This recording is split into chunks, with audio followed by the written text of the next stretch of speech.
Hey guys, in this video we're going to take a look at how you can turn on or turn off fitness focus on the iPhone 15 series. First, let's go back to the home screen by swiping up at the bottom of the screen. From here, swipe down at the top to open up the control center. Then tap on the focus button. Next, tap on fitness to turn on or turn off the fitness focus. Now, if you do not see the fitness focus available in the list here, you can tap on add new focus. Or what you can do is from your home screen, you can tap on settings, then tap on focus.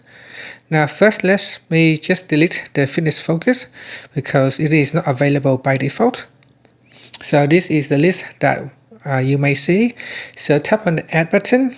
Then from the focus selection screen, tap on fitness and then tap on customize focus, and in here you can go through the customize page and then choose to add in people and apps which you can allow or restrict notifications.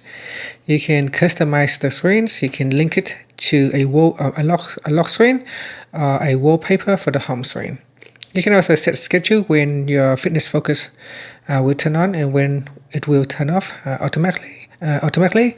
And you can also set focus filters for the fitness focus. And that's it. Once you add it, you can then tap on focus, and from here you'll be able to tap on fitness to turn on or switch off the fitness focus. And that's it. Finally, you can swipe up to go back to the home screen. Thank you for watching this video. Please like and subscribe to my channel for more videos.